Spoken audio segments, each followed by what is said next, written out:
The paper in the judge's hand had my name signed at the bottom of it, and I had never seen that paper before in my life. It was a quitclaim deed, a single page that said I had given away the house on Ardmore Lane, the house my daughter had learned to walk in, the house I had carried like a photograph, through 9 months and 10,000 miles of desert. The signature at the bottom was small and neat and looping, and it was supposed to be mine. It was not. Across the aisle, my husband sat with his hands folded, calm as a man waiting for a bus.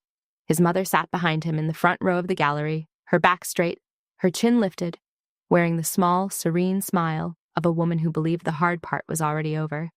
In the second row, a woman I had met exactly once, in my own kitchen, studied her nails. The judge, a gray-haired man named Whitfield, held the deed up to the light the way you check a bill for a watermark. Then a clerk rose from a side table and crossed the floor toward the bench, carrying a thick folder with a green certification tab on the corner. I felt the temperature of the room change. I cannot explain it better than that. Something in the air pulled tight. "Before we go any further," Judge Whitfield said, setting the deed flat on the desk in front of him. He looked over his glasses and he looked directly at me. "The court has received a certified record from the Department of the Army. Captain Vance, I am going to ask you a simple question, and I want you to answer it slowly. Is this your signature?" I did not move. I had learned over 10 years that the loudest thing a person can do in a tense room is stay perfectly still. Every person who had counted me out was about to learn what the Army had spent a decade teaching me. Stay calm, observe, collect the facts.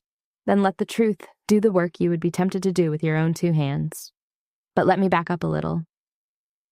9 months earlier, I had been sleeping 4 hours a night in a plywood room on a forward operating base on the other side of the world, counting the days on the back of a photograph.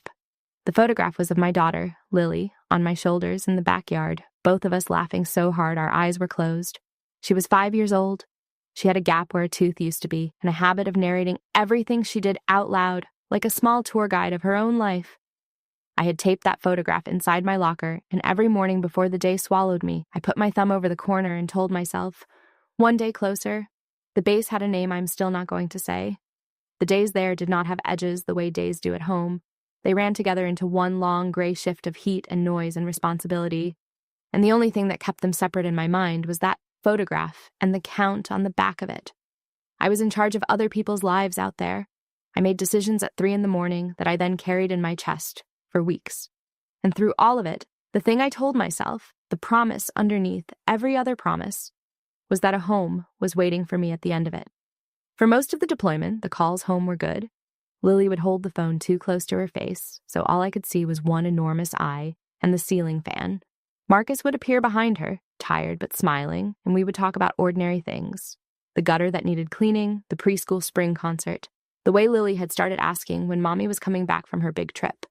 Then in the last month, the calls changed. They got short. Marcus stopped appearing in the frame. When I asked to talk to him, Lily would say he was busy or out or asleep, and her small face would do a careful thing, the thing children's faces do when they have been told not to say something. I told myself it was the time difference. I told myself he was stressed, running a house and a job, and a 5-year-old alone. I told myself a great many things, because the alternative was to lie awake in a plywood room with no way to do anything about it. When my boots finally hit home soil, I did not call ahead. I wanted to surprise them. I had rehearsed it 100 times on the flight.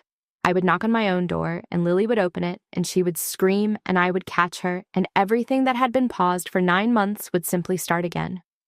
I still believed the house on Ardmore Lane was mine to come home to.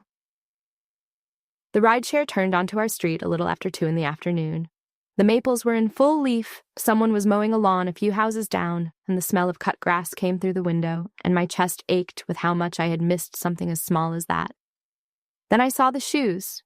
There was a pair of men's shoes on the front porch that were not Marcus's, and a pair of women's sandals beside them, and a welcome mat I did not recognize. I stood on my own walkway with my duffel on my shoulder and my heart going strange and fast, and I made myself walk up the steps and knock. Marcus opened the door. He did not open it wide. He stood in the gap with one hand on the frame, and when he saw me, his face did something complicated and then settled into a flat, prepared calm. He was not surprised. That was the first thing I understood. He had known this moment was coming, and he had decided in advance how he would hold his face. "Nora," he said, "you're back." "I'm back," I said. "Where's Lily?" "At my mother's." Behind him, at the end of the hall, a woman came out of my kitchen holding a glass of my water. She was about my age, in a soft gray sweater, and she stopped when she saw me and did not look ashamed, only cautious, the way you look at weather. Marcus did not introduce her. He did not have to. He reached to a table by the door and picked up a large envelope and held it out to me across the threshold. Not a hug. An envelope. He handed it to me the way a cashier hands you a receipt. "You weren't here," he said. "So I moved on." I looked at the envelope. I did not take it right away. "Moved on," I repeated. "There's no point dragging it out. It's all in there. It's cleaner this way." I took the envelope then, because I have never in my life left a document unread when someone wanted me to. Inside was a petition for divorce. My eyes went down the page the way they go down a briefing, fast, hunting for the parts that matter, and the parts that mattered hit me one after another. A claim that I had abandoned the marriage and the household, a request for primary custody of Lily, and a line, near the bottom, referencing the property at Ardmore Lane as no longer part of the marital estate, having been transferred. I stepped past him into my own front hall. He let me. In the kitchen, at the counter where I had made 10,000 cups of coffee, stood his mother, Diane. She had a dish towel over her shoulder, as if she lived there. She looked at me the way you look at a delivery you did not order. "Diane," I said. "Nora," she said pleasantly. "You look thin. Whose shoes are on my porch?" Diane set down the mug she was drying. "It's not really your porch anymore, dear," she said, and her voice was gentle, almost kind, which made it worse. "The house is in my name now. Marcus signed it over during the spring. It's cleaner this way, with everything else that's happening. You understand." My heart stopped. I want to be honest about that. For one long second, the floor of my life dropped away and I could not feel my own hands. Then another voice spoke up inside me, the one that 10 years of service had built, brick by brick, underneath the person I had been before. It did not shout. It said, very quietly, "Breathe. Do not detonate. Read every word. Remember every face. You will need all of it later." So I breathed. I did not scream. I did not throw the mug or the envelope or myself at anyone. I stood in the middle of my kitchen while 3 people watched to see if I would break, and I said, in a voice I kept flat on purpose, "May I see Lily today?" "Tomorrow," Marcus said. "My mother has her tonight." "Tomorrow," I agreed. Sabrina spoke up then, from the kitchen doorway, and she was not cruel about it, which somehow made it land harder. "He said you probably wouldn't even fight it," she said. "He said the army was your real family anyway." I looked at her for a moment, and I did not correct her. Correcting her would have cost me something and bought me nothing. But I filed the sentence away with everything else, because a person who tells you what the other side believes has just handed you their entire plan, gift-wrapped. I walked back out to the driveway. My hands were shaking, so I made them useful. I took out my phone and I photographed the divorce petition, page by page, in the flat afternoon light. I photographed the front of the house and the strange shoes and the new welcome mat. I noted the time and the date. Evidence. Real evidence. I sat in the rental car at the curb for a long time before I trusted myself to drive. I looked at the house, at the light in the kitchen window, at the shape of my own life being lived by other people. I let myself cry for exactly 2 minutes because I have learned that grief you refuse to feel does not disappear. It only waits for a worse moment to come find you. Then I wiped my face, and I checked that every photo had saved, and I drove to a motel by the highway. They had planned for a soldier who would come home and break in that kitchen. They had not planned for one who would stand in the driveway and start building a file. I did not sleep that night in the motel by the highway. I sat on the edge of the bed with the divorce papers spread across the ugly comforter, and I read them until I could recite them. The next morning, I did the only thing a soldier knows how to do when the ground gives way. I went to the people whose job it is to help. I drove to the nearest installation, and I sat down in the base legal assistance office with a young judge advocate who had a coffee ring on his desk blotter and a patience that steadied me. I laid the papers out for him. He read the petition first, nodding slowly the way lawyers do. Then he got to the quitclaim deed that Diane had mentioned, the one that transferred the house. He read the top of it. He read the middle of it. Then he stopped and put his finger on one line and went very still. "Captain," he said, "this deed is dated the 11th of February." "All right," I said. "On the 11th of February, where were you?" I told him. He knew the answer before I said it, because he pulled up a roster on his own screen while I spoke, and there I was, on a morning accountability report from a base with a name he was not going to say out loud, 10,000 miles from the notary stamp on that page. "You could not have signed this," he said. He looked up at me, and there was something new in his face, something sharper than sympathy. "You were on my side of the world on this date. This document has your signature notarized in a county office on a morning you were standing. Accountability formation on another continent." He tapped the page once. "This is not a divorce filing, Captain. This is a forged instrument. This does not prove you gave away your house. It proves someone printed your name and signed it for you." I sat with that for a moment. The fear I had been carrying since the airport did something I did not expect. It turned into a kind of cold, clean focus. The thing they had done to hurt me was also the thing that would undo them, if I had the discipline to prove it, instead of the impulse to shout it. The judge advocate gave me a name, a civilian family law attorney he trusted, a woman named Patricia Nguyen. I was in her office by that afternoon. Patricia Nguyen was in her late 40s, precise. With reading glasses she pushed up into her hair when she wanted to look at me directly. She listened to the whole thing without interrupting once, taking notes in a small, neat hand. When I finished, she took the glasses down out of her hair and put them on and looked at the deed for a long time. "Here is what they have done," she said finally. "They have built their entire story on a single foundation. You were gone. From that one fact, they hung everything. You abandoned the marriage. You abandoned the household. You can't care for Lily because you're never here. And because you were gone, they assumed no one would check the dates." She set the deed down. "They were counting on a default. A soldier overseas, papers served, no response, and the judge who signs off because no one shows up to say otherwise." "I'm going to show up," I said. "I know you are." She almost smiled. "So here is what we do. We void this deed. We answer the abandonment claim with the truth about why you were gone, and we make that truth the strongest thing in the courtroom. And we follow the money because a man who forges a deed did not stop at the deed." She looked at me over the glasses. "They made your service the reason they could rob you. We are going to make your service the reason they cannot." She slid a legal pad across the desk and had me write down everything I could remember, in order, with dates and times, the night the calls got short, the exact hour my plane landed, what Diane had said at the counter, word for word. "Memory fades," she said, "and it gets soft in exactly the places that matter most. Yours is fresh right now. Write it tonight while it still has edges." I filled 4 pages in her waiting room. It was the first time since the airport that my shaking hands had somewhere useful to be. For the first time since I had walked up my own front steps, I was not afraid.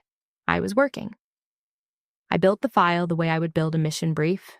Dates on the left, sources on the right. Nothing in it that I could not prove twice from 2 directions. I requested certified copies of my deployment orders, the official ones with the seals, the ones that say, in dry government language, exactly where the Army sent me, and exactly when. I requested my leave and earnings statements for the whole deployment, which would show every dollar of my pay and where it went and when. I requested my duty logs. I asked my chain of command for a character reference, and I did not ask lightly because asking your commander to put his name on a page for you is not a small thing.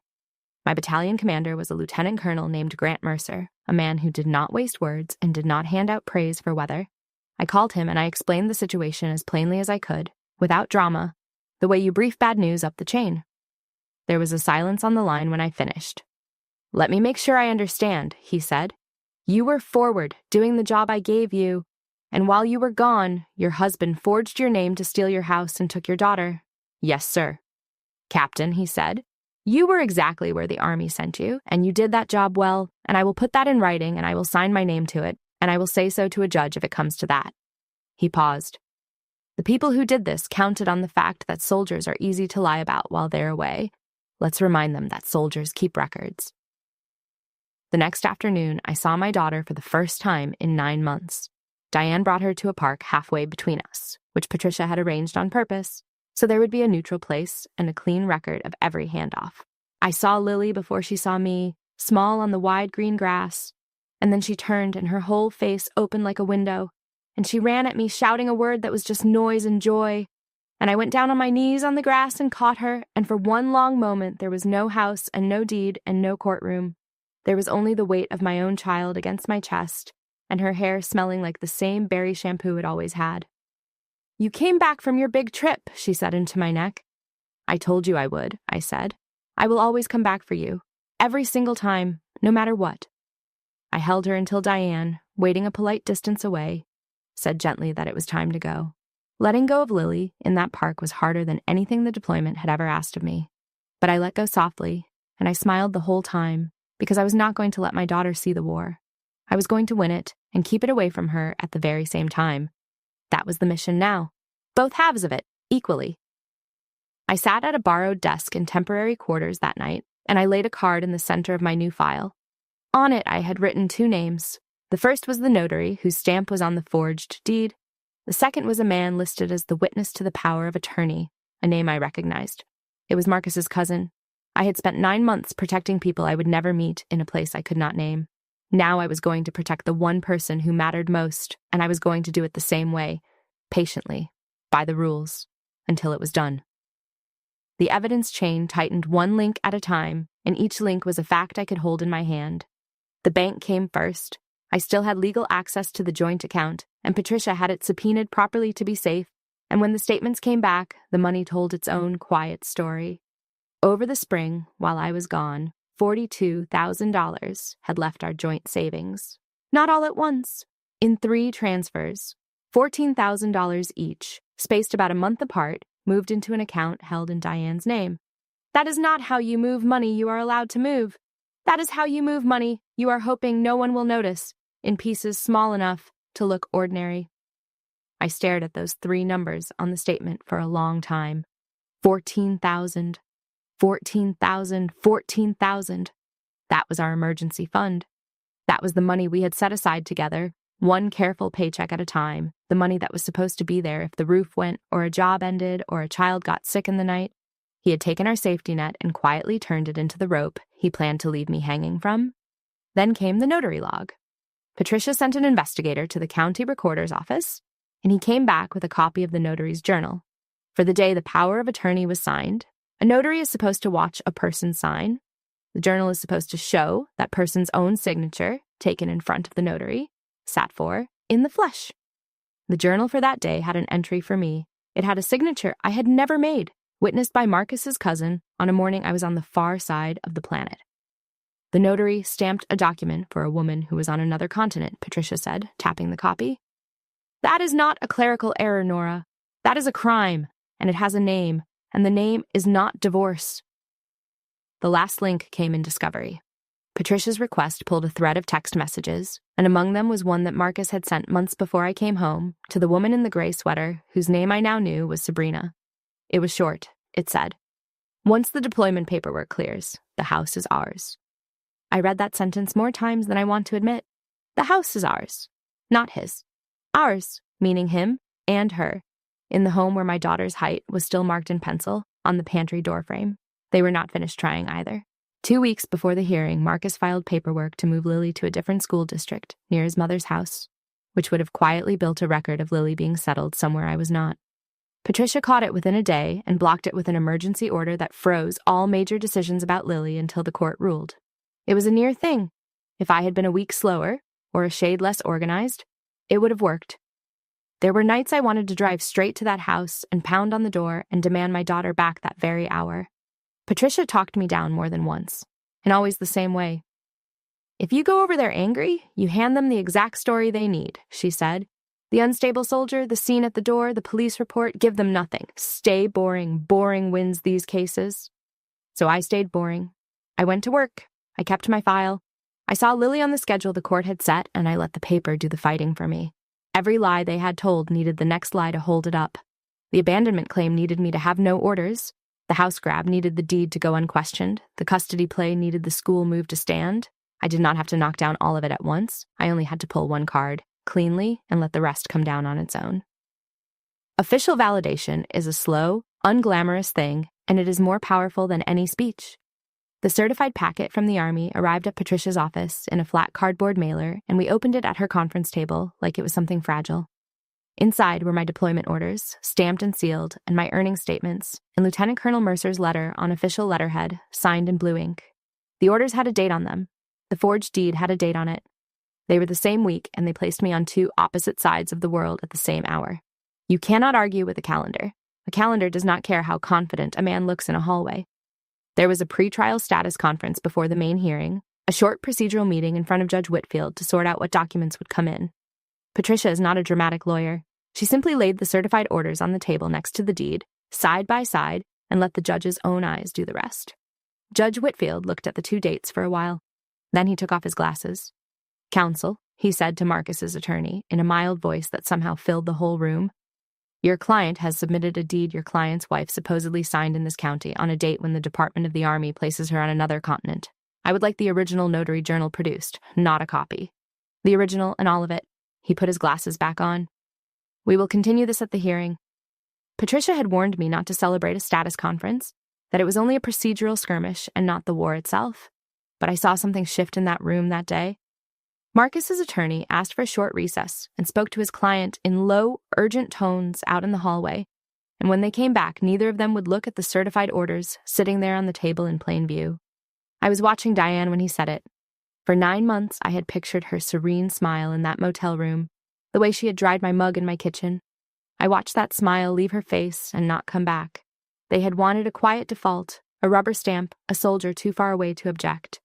Instead, they had drawn a judge who could read a calendar and did not like being lied to in his own courtroom. The hearing was on a Tuesday, in the same room where this all began for you, in that first minute, with the deed in the judge's hand. I wore my service uniform, not for show. Because it was true, and because I'd spent a season being told that the truest thing about me, my service, was a lie and an abandonment, and I wanted the court to see the person the record described. Patricia had told me the plan. Let the documents speak. Answer only what you are asked. Do not perform. The record will carry you. Marcus's attorney went first, and he told the story they had built. A wife who was never home, a husband holding a family together, a house handled during a difficult time. He was smooth for about 10 minutes. Then Patricia stood, and she did not raise her voice, and she began, one document at a time, to take the floor out from under all of it. She entered the certified deployment orders. She entered the earnings statements. She entered Lieutenant Colonel Mercer's letter, and Judge Whitfield read it himself, the whole thing, in silence. Then the clerk rose from the side table and crossed the floor with the certified Army record in a folder with a green tab, and handed it up to the bench. Judge Whitfield opened it. He set the forged deed flat beside it. And he asked me the question I told you about at the very beginning. "Captain Vance, is this your signature?" I said the truest 4 words I had ever said in a courtroom. "No, Your Honor, it isn't." He nodded slowly, as if I had confirmed something he already knew. Then he turned to the text messages Patricia had entered into evidence, and he found the one, and he read it aloud, in a flat, clear voice, so that every person in that gallery heard it in the judge's own mouth. "Once the deployment paperwork clears," he read, "the house is ours." He looked up, and the room went still. It went still in exactly the way my kitchen had gone still the day I came home, except this time the silence was not falling on me. It was falling on them. Marcus was looking at the table. Diane's hands were folded so tightly the knuckles had gone white. Sabrina was no longer in the gallery at all. Judge Whitfield did not raise his voice, not once, in what came next. He did not have to. He found that the quitclaim deed was a forged instrument, void from the moment it was created, and he ordered the house restored to the marital estate. He found the abandonment claim to be without merit, contradicted by the sworn record of a lawful military deployment. He awarded the family home to me as the custodial parent. He ordered the $42,000 returned. He granted me primary physical custody of Lily. And he referred the forged notarization to the district attorney's office for review, which is a dry sentence that means the story was not over for the people who had signed my name. He said one more thing before he closed the file, and he said it looking at the whole courtroom, not only at me. "This court sees a great many people at the worst moment of their lives," he said. "It is rare that the worst moment and the right outcome arrive on the very same afternoon. Captain Vance, the record speaks well of you. Welcome home. 2 words. Welcome home." They were the words I had flown across the world to hear, and I finally heard them, not from the people who owed them to me, but from a stranger in a black robe who had read the truth for himself and chosen to believe it. Patricia leaned toward me as the judge gathered his papers. "You held the line," she said quietly. I did not feel triumphant. I want to be honest about that too. I had imagined this moment for months, and I had thought it would feel like winning. It did not. It felt like something closer to relief, and under the relief, a plain, steady sadness for the family I had thought I had. This was never about winning. It was about my daughter having a door that was hers to walk through, and a mother waiting on the other side of it. Marcus finally looked at me, once, across the aisle. I met his eyes, and I did not say anything. I did not need to.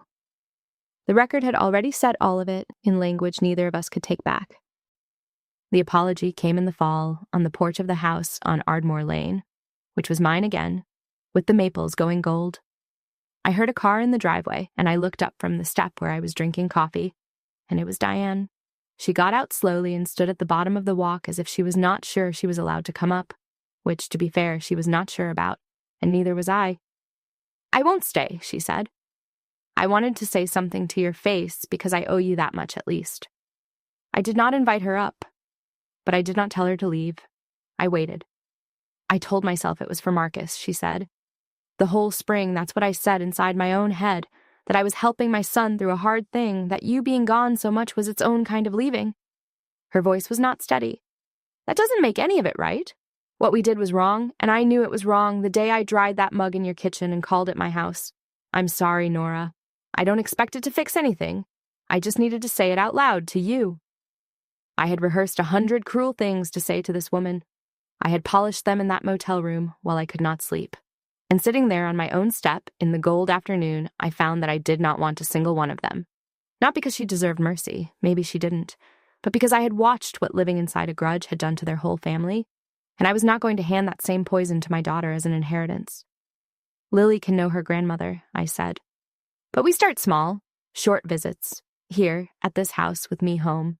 That's where we begin, and we'll see how it goes from there." Diane's eyes filled, and she nodded, and she did not push for more, which told me she'd at least learned that much. She got back in her car, and she drove away, and I sat on my step and finished my coffee, and I felt lighter than I had in a year. That night I told Lily, in the small, careful words you use with a 5-year-old, that Grandma might come to visit sometimes, and that if a visit ever felt wrong to her, in any way at all, she could always, always tell me, and I would listen, and I would believe her. She thought about it with her whole serious face, and then she asked if we could have pancakes for dinner, and I understood, standing there in my own kitchen, that for her the war was already over, that maybe it had never fully been hers to carry in the first place, and that this was the entire point of everything I had done. I had kept it off of her. She got to just be a child who wanted pancakes for dinner. The strongest thing I did that whole year was not the fight in the courtroom. It was choosing on that porch not to carry the fight with me for the rest of my life. A year after I came home to a locked door and a stranger's shoes, I stood in a small ceremony room while they pinned the gold oak leaf of a major on my uniform. Lily sat in the front row in a dress she had chosen herself, swinging her feet because they did not reach the floor, narrating quietly to the person next to her that the soldier up front was her mom. They pinned the rank on a woman that 3 people had tried to erase from her own house, and I thought about how close it had come, and how the thing that saved me was not luck and was not rescue. It was a record. It was the dull, patient, unglamorous habit of writing the truth down and keeping it where no one could reach it. We went home afterward to the house on Ardmore Lane. Lily's height is still marked in pencil on the pantry doorframe, and there are 3 new marks above the old ones now because she keeps growing whether the world is fair or not. That evening, she fell asleep on the couch halfway through a movie, and I carried her up to her own room, in her own house, through a door that is hers to walk through. And I stood in the doorway a while and just watched her breathe. If my story has taught you anything, I hope it is this. When the people who are supposed to protect you decide to hurt you instead, you do not have to become them to survive it. You do not have to scream to be heard, and you do not have to destroy anyone to be safe. Stay calm. Keep the truth. Write it down. Let the record be louder than the lie, and when the fight is finally won, do not let it turn you bitter, because a bitter victory is just a different kind of loss. If this story moved you, please share it with someone who needs to hear it tonight, someone who is being told that their quiet strength is weakness. Tell me in the comments about a time you held your composure when it would have been easier to break, because I read them, and they matter to me more than you know. And if you would like to keep hearing more stories about courage, justice, and hope, please subscribe so we can keep telling them together. Thank you for being here and for listening all the way to the end. It means more than I can say. The end.